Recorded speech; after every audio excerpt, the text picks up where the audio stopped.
Be lifted high, be lifted high. Hey everybody, Midweek Refuel. We are on chapter 12 of the book of Acts, and today is story hour because we're going to learn about Peter being rescued from jail, and it's actually super interesting. This is what's fun about the book of Acts is I tend to gravitate towards Paul's writings, which is just teaching after teaching after teaching, but Acts is really the early church living out um, the supernatural realm, so to speak. So we're going to go through the whole chapter because it's really just one continuous story. It's not super long. I think everybody will enjoy it. So let me share my screen with you and we will get right to it. I'm going to close out these other tabs. And here we go.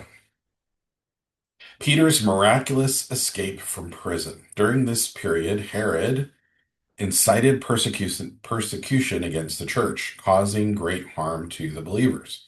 He even had the apostle Jacob or James, John's brother, beheaded.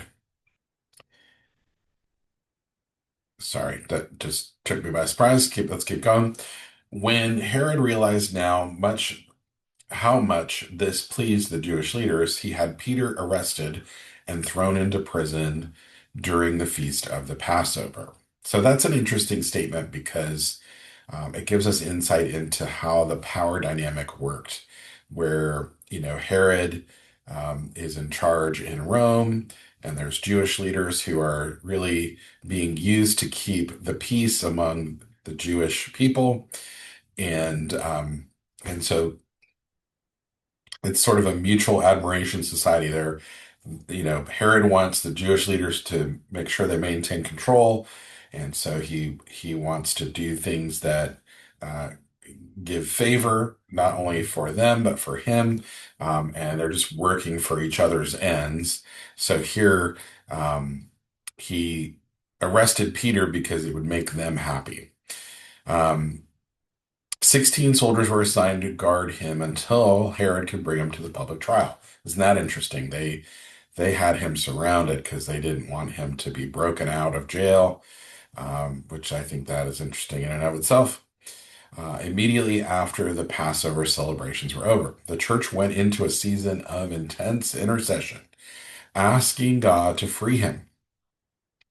So they were praying for Peter, asking God to free him. Isn't that amazing that, they were probably praying for a natural solution. Maybe they weren't. Maybe they were praying for a supernatural solution, but they were intensely praying that Peter would get released.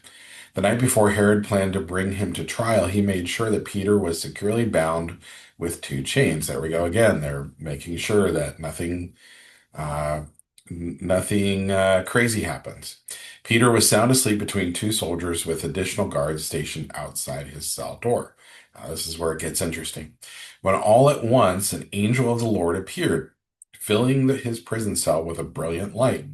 The angel struck Peter on the side. He's so asleep that the angel has to knock him in the side to wake him up, to awaken him, and said, "Hurry, hurry up, let's go." Instantly, the chains fell off of his wrists. The angel told him, "Get dressed, put on your sandals, bring your cloak, and follow me." Peter quickly left the cell and followed the angel, even though he thought it was only a dream or a vision, for it seemed unreal. He couldn't believe it was really happening. They walked unseen past the first guard post and then the second before coming to the iron gate that leads to the city. And the gate swung open all by itself in front of them. Isn't this amazing? Can you imagine modern day? The church comes together for prayer because we have a believer in our midst who is being falsely accused. We're praying, and an angel shows up and literally, almost like a video game, gets him out of jail and gets him free. They went out into the city and were walking down a narrow street when all of a sudden the angel disappeared. That's when Peter realized that he wasn't having a dream. He said to himself, "This is really happening. The Lord sent his angel to rescue me from the clutches of Herod and from what the Jewish leaders planned to do to me." He certainly knew that from what they did to Jesus. When he realized this, he decided to go to the home of Mary, which this is not Mary, the mother of Jesus. This was Mary, a relative of Barnabas, and her son, John Mark. The house was filled with people praying. When he knocked on the door to the courtyard, a young servant girl named Rose got up to see who it was. When she recognized Peter's voice, she was so excited that she forgot to open the door, but ran back inside the house to announce Peter is standing outside. Isn't that a funny part of the story? Like she hears his voice. They've been praying that he gets released. She's so excited that she does open the door. So their response to her, "Are you crazy?" That's also funny because they're in there praying that Peter would be released. And here he is as an answer to their prayer. And they're like, "Are you crazy?" I love it because that just makes me feel so much better about my prayer life and my own unbelief. But when she kept insisting, they answered, "Well, it must be his angel." That's another interesting part of this, right? Isn't it interesting that they assumed that if it looked like Peter, it would be his angel? And there's lots of testimony to that where people have seen their angel and it looks like them. Won't get into that in this podcast, but that's really interesting that that is their comment here because I've heard that before. Meanwhile, Peter was still outside knocking on the door. When they finally opened it, they were shocked to find Peter standing there. Again, they're praying for this, and here he is. It's so funny that sometimes we're shocked when our prayers are answered. He signaled for them to be quiet as he shared with them the miraculous way the Lord brought him out of prison. Before he left, he said, "Make sure you let Jacob and all of the other believers know what has happened." At the first sign of daylight, the prison guards were in a tremendous uproar because of Peter's disappearance. Herod ordered a thorough search for him but could not find him. After he interrogated the guards, he ordered them executed. We know that that was common. Their job came at great price because if they lost their prisoner, they lost their life. And that's what happened here. Then Herod left the province of Judea for Caesarea and stayed there for a period of time. Now, during those days, Herod was engaged in a violent dispute with the people of Tyre and Sidon. So they sent a united delegation to Caesarea to appeal to him and reconcile their differences with the king. For Herod controlled their food supply. First, they enlisted, the support of his trusted personal assistant Blastus. Go figure, that's what his name was, who secured them an appointment with the king. On the chosen day, Herod came before them arrayed in his legal robes, sitting on his elevated throne. He delivered a stirring public message to the people. At its conclusion, the people gave him a round of applause. The crowd shouted, "These are the words of a god and not a man." Woo, scary. Immediately, an angel of the Lord struck Herod with a sickness, an infestation of worms, because he accepted the people's worship and did not give glory to God, and he died. Wow, isn't that interesting? But the hope of God's kingdom kept spreading and multiplying everywhere.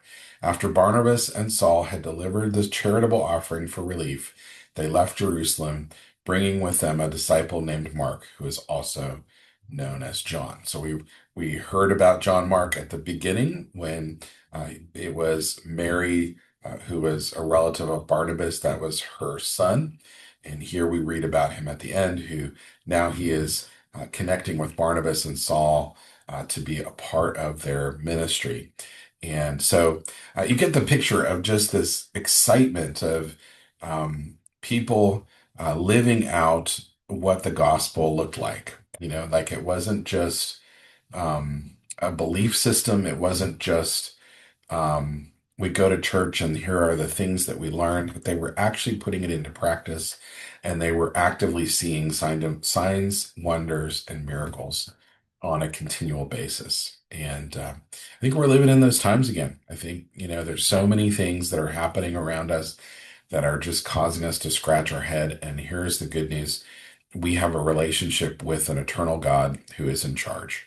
And the more we go to him, maybe we get into situations just like this where we're praying and God is answering our prayers. And let's hope that we're not surprised when he does, that he's actively working and we're actively participating in the gospel, living out the gospel, seeing amazing things. It's not just about knowing things, it's about becoming who God has destined us to become. So exciting stuff. That's a great chapter.